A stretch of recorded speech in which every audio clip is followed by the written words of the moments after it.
वाली है आपको। एक गुड न्यूज है भुवनेश्वर वालों के लिए। अभी भुवनेश्वर में 4 जगह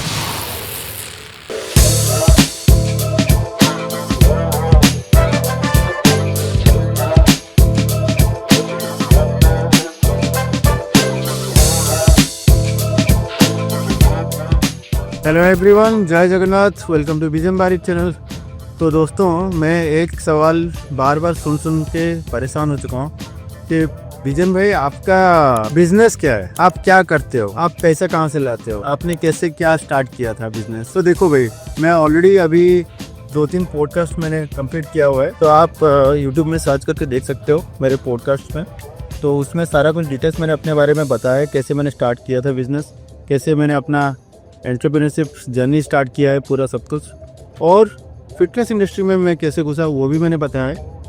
फिटनेस एंड जिम ये कभी मेरा बिजनेस ही नहीं था। This is all my passion and my dream, and उसी पैसन के लिए मैं इतना एम्बिशियस हूँ, जिसकी वजह से आज ऑल टाइम फिटनेस के 6 ब्रांचेस हैं एंड आगे भी और ब्रांचेस खुलने वाले हैं। और बाकी रहा मेरा बिजनेस, तो मेरे बहुत सारे क्लासिफाइड वेबसाइट्स हैं, लाइक allconferenceseller.com, conferenceseller.com, conferenceseller.in और बहुत सारे ऐसे वेबसाइट्स हैं। मोर देन 150 डोमेन्स हैं मेरे पास। तो ये सारे क्लासिफाइड वेबसाइट्स ही मेरा मेन बिजनेस है। मैं सारे वेबसाइट्स मेंटेन करता हूँ एंड उसी से ही मैं अर्न करता हूँ। और मेरे कंपनी रजिस्टर्ड है, दुबई में भी है मेरे कंपनीज, तो वहाँ से भी मेरा गेटवे है, पेमेंट गेटवे वगैरह है, तो वहीं से सारे मेरे पेमेंट्स वगैरह भी वहाँ पे भी हैं। मेरे कंपनी के कॉन्फ्रेंसेस लोग अटेंड करते हैं, पेमेंट करते हैं, फिर यहाँ पे भी मेरा कॉन्फ्रेंस होता है, प्लस मेरे वेबसाइट्स के भी पेमेंट आते हैं बहुत सारे। I am into a digital world for my business, so this is all from where I earn. तो अगर डिटेल में आपको जानना है तो आप मेरे पॉडकास्ट देख सकते हो। यूट्यूब में पॉडकास्ट अवेलेबल हैं फ्री में। मैं कोई कोर्सेस नहीं बेचता हूँ दूसरों की तरह। शिट! आपको भी एडवाइस करूंगा भाई, दूसरों से कोर्सेस मत खरीदो, क्योंकि बिजनेस करना कोई किसी को सिखाता नहीं है, कभी सिखा भी नहीं सकता बिजनेस करना कोई किसी को। तो आप लोगों को जो आता है आप अपने से करो। नॉलेज इज एवरीवेयर, हमेशा मैं बोलता हूँ, कहीं से भी आप कुछ भी सीख सकते हो। Now the market is changing, total whole market is changing, तो आपको उस हिसाब से खुद को ट्रेन करना पड़ेगा। आगे का जमाना पूरा AI का है, तो AI के ऊपर बहुत सारे कोर्सेस अवेलेबल हैं। आप चाहो तो वो 2-3 दिन में आप AI के कोर्सेस कर सकते हो, छोटे मोटे, कम अमाउंट में, जितना भी कम अमाउंट हो उतना स्पेंड करो। इन सब कोर्सेज पे ज़्यादा मत करो और थोड़ा बहुत आइडिया लो, फिर उसके बाद जितना हो सके रिसर्च करो। एंड AI सिंपल प्रॉम्प्ट अगर आप लिखना भी सीख जाओगे तो आगे बहुत मदद हो जाएगी आपको, किसी भी जॉब में हो या बिजनेस में हो, इसकी ज़रूरत पक्का पड़ने वाली है आपको। तो दोस्तों, ये रहा मेरा बिजनेस। बाकी मेरा पैशन जो कि जिम है, फिटनेस है। तो एक गुड न्यूज़ है भुवनेश्वर वालों के लिए। अभी भुवनेश्वर में 4 जगह ATF खुलने वाले हैं, नए ATF, and that to be premium with more than 15,000 square feet each ATF, because Bhubaneswar में फिटनेस का क्रेज बढ़ता जा रहा है। क्योंकि मैं अभी देख रहा हूँ लोग अपने फिटनेस एंड हेल्थ को लेकर बहुत ज़्यादा कंसर्न है, इसलिए उड़ीसा में और भुवनेश्वर में, स्पेशली भुवनेश्वर में हर जगह शायद जिम्स खुल रहे हैं और वहाँ पे लोग जा भी रहे हैं जिम्स। एंड उन लोगों का थोड़ा बहुत कंप्लेंट्स रहता है उन जिम से, तो वो लोग हमें रिक्वेस्ट भी कर रहे हैं कि भाई आप यहाँ पे एक ATF खोलो, सो डेट हमें प्रीमियम सर्विसेज मिले और अफोर्डेबल प्राइस पे, जो कि हमारा मेन गोल है, आप लोगों को फिटनेस के सारे अच्छे फैसिलिटीज देना एट अफोर्डेबल प्राइस। तो इसलिए भुवनेश्वर में 4 लोकेशंस पे ATF खुलने वाले हैं। तो दोस्तों, ये सारे लोकेशंस आप लोग गेस करो कमेंट में, मैं सारे कमेंट्स पढ़ूंगा एंड उस कमेंट्स के रिप्लाई भी दूंगा। तो दोस्तों, अभी आते हैं जिम खोलने पर। तो दोस्तों, अभी आप लोग सोच रहे होंगे विजन भाई 4 जिम खोल रहे हैं, तो विजन भाई को बहुत ज़्यादा प्रॉफिट होता होगा, शायद जिम से बहुत ज़्यादा पैसा निकलता होगा, इसलिए 4 जिम से खोल रहे हैं एक साथ। ऐसा कुछ नहीं है। देखो, मैं अपने किसी भी जिम का पैसा लाके किसी दूसरे जिम में नहीं लगाता हूँ, मैं उसी जिम का पैसा उसी जिम में ही लगाता हूँ, री इन्वेस्ट करता हूँ। जैसे कि अभी रिसेंटली आप लोगों ने देखा होगा, हमारे सारे ATFs अपग्रेड हुए हैं, नए नए मशीन्स आए हैं और बहुत सारे नए नए फैसिलिटीज़ भी हमने इंट्रोड्यूस किए हैं उन सारे ATF जिम में। तो जब हम पुराने जिम्स को अपग्रेड करते हैं उसके बाद ही हम प्लान करते हैं कोई नया जिम खोलने का, बिकॉज आप किसी अपने बिजनेस को सबसे पहले आपको स्टेबल करना पड़ता है अच्छे से, फिर उसको प्रॉफिटेबल बनाना पड़ता है, फिर आप उसको एक्सपांड करने का प्लान कर सकते हो। तो अभी हमने रिसेंटली अपने चारों जिम्स को जो कि भुवनेश्वर में है उनको प्रॉफिटेबल बनाया है एंड उसको अपग्रेड किया है, और उसके बाद ही हम दूसरे ब्रांचेस खोलने का प्लान कर रहे हैं। तो अभी कोई भी ब्रांच खोलने से पहले 4 चीजें हैं हम जो ध्यान में रख। सबसे पहला जो होता है हमारा, that is planning and strategy.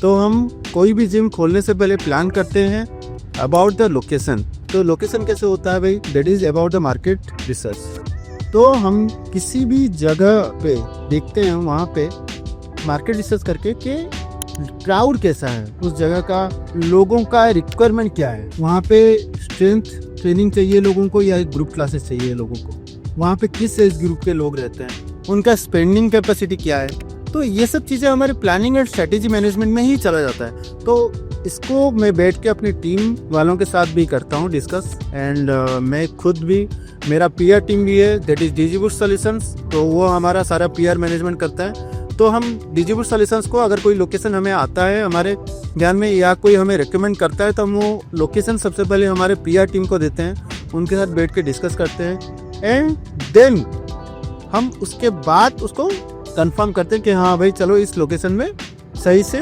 चलेगा जिम हमारा, और किस हिसाब से जिम चलेगा और कितना बड़ा जिम बनाना है वहाँ पे। तो दोस्तों दूसरा जो सबसे इम्पोर्टेंट चीज़ है दैट इज फंड मैनेजमेंट। तो आप जिम खोलने के लिए फंड्स कहाँ से लाओगे? देखो अभी रिसेंटली इनकम टैक्स सभी ने फाइलिंग किया है, मैंने भी अच्छा खासा इनकम टैक्स फाइलिंग किया है। तो अगर आप इनकम टैक्स दे रहे हो तो एक चीज़ बता दूं भाई, कभी अपना इनकम कम मत दिखाओ, हमेशा अच्छा खासा इनकम दिखाओ, अच्छा खासा पोर्टफोलियो बनाओ, सो दैट आपको बैंक फंडिंग आराम से करेगा। एमएसएमई लोन्स है और बहुत सारे लोन्स ये अवेलेबल हैं बैंक में, सिक्योर लोन्स भी आप ले सकते हो। आप बैंक में जाओ, अपना प्रोजेक्ट रिपोर्ट दिखाओ, अप्लाई करो लोन के लिए, आपको इजीली लोन्स मिल जाएंगे अगर आपका पोर्टफोलियो अच्छा होगा। सिविल स्कोर अच्छा मेंटेन करो, पोर्टफोलियो अच्छा बनाओ, इनकम टैक्स अच्छा खासा भरो भाई। तो ये सब चीज़ें आपको ध्यान रखनी पड़ती है। Fund management is most important, and आपके पास अच्छा अकाउंटेंट होना चाहिए। अभी तो सबसे बेस्ट एंड गुड न्यूज़ जो कि जिम सेक्टर वालों के लिए है, दैट इज़ 5% GST। मैं वियतनाम में था भाई, ये न्यूज़ सुन के मतलब मैंने दोस्तों को एक ज़बरदस्त पार्टी दी है वहाँ पे। तो seriously this is the best news of 2025 के GST 18 से घटकर 5% हो गया है जिम फिटनेस सेक्टर में। और मेरे लिए तो भाई ये बहुत ही राहत की चीज़ है, क्योंकि हम GST इतना देते थे मंथली, तो अभी वो हमारे प्रॉफिट में जाएगा, 13% का प्रॉफिट। तो बहुत अच्छा लग रहा है सुन के ये चीज़।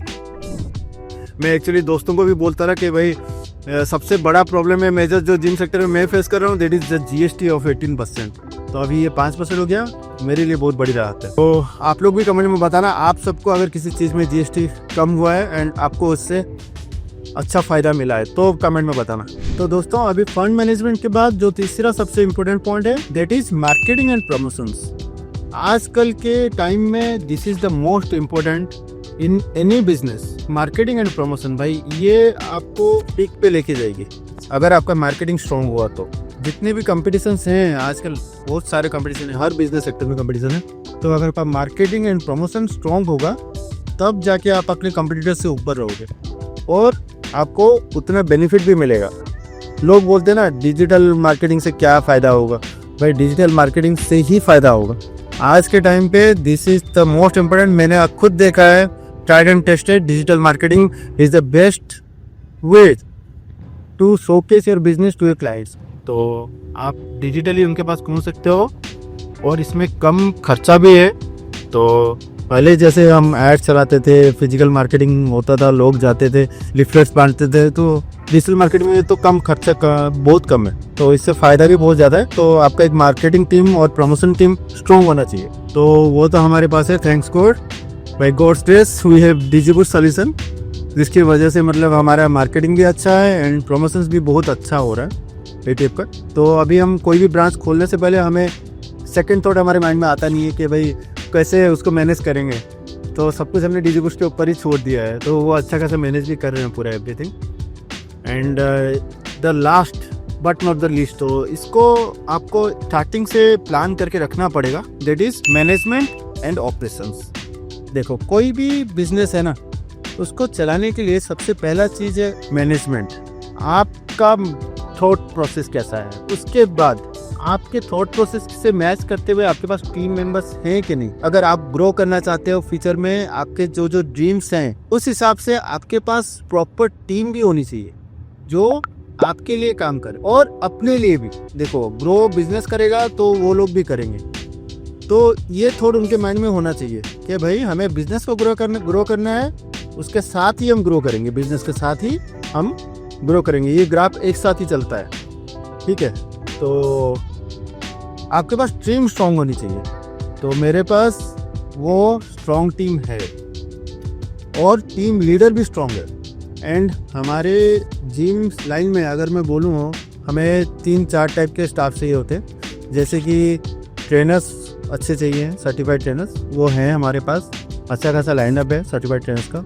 और क्लीनिंग स्टाफ भी है हमारे पास, या फिर हम एजेंसी से भी हायर कर लेते हैं कभी कभी अगर नहीं होते।